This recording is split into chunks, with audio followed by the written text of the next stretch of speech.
Spain might have been basking in a predictable qualifying win, but football's landscape shifted overnight beneath the lights of the Maracanã, where Carlo Ancelotti's Brazil produced a statement that reverberates well beyond South America. In a performance that felt like a reset, Brazil dismantled Chile 3-0 in a match that combined tactical discipline, youthful audacity, and moments of genuine genius, the sort of result that forces rivals to re-evaluate not just lineups, but entire tournament blueprints. The headline moment was an 18-year-old named Estevão, who capped the night with an overhead kick so clean and confident it felt like a promise. This generation will not be pushed aside. Fans and pundits who had written Brazil off as a team in transition were forced to eat those words, as the Seleção showed balance between structure and the spontaneous flair that once defined them. The appointment of Ancelotti earlier this season, a seismic choice that brought the experience of a club legend and master tactician, is already paying dividends as the team appears more cohesive, more purposeful, and less reliant on individual heroics than in the chaotic months that preceded him. Ancelotti's influence is visible in the shape of the midfield, the clarity of pressing triggers, and a forward line that suddenly looks like a network rather than a scatter of stars. That tactical reset allowed Estevão's moment, but it also created space for his teammates to finish the job. Secondary goals from established names rounded out a scoreline that on paper reads decisive, but in performance felt almost inevitable once Brazil found rhythm.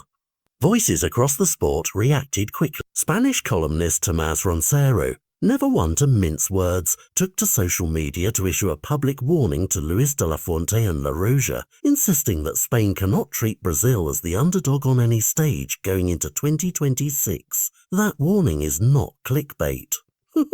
It's a realistic read on momentum, form and coaching when a national team finds tactical calm under a coach who has won everywhere he's gone, and when that calm meets emerging talent already acclimating to top European football, the result is more than a few wins. It's a new identity. From the perspective of Spain, the question is uncomfortable but essential.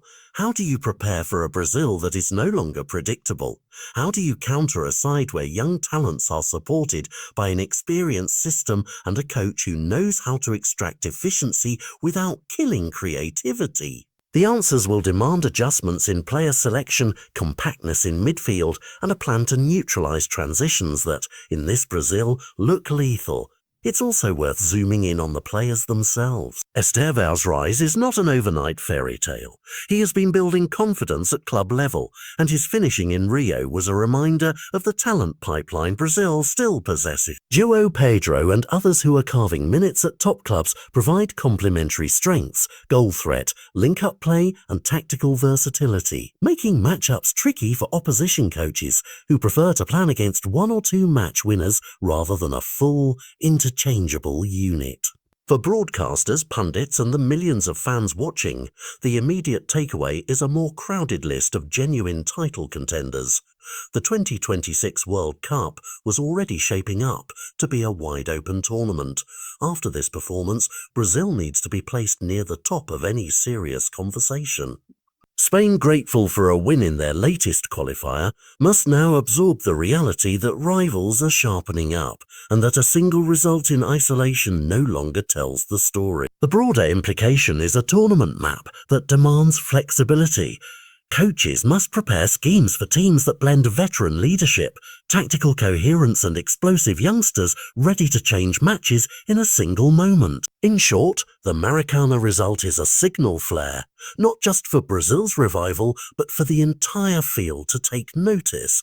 If you're a Spain fan, a neutral, or just someone who loves high-stakes international football, this is the kind of night that alters expectations and forces conversations. Ancelotti's Brazil has announced itself. The question now is who will respond and how quick.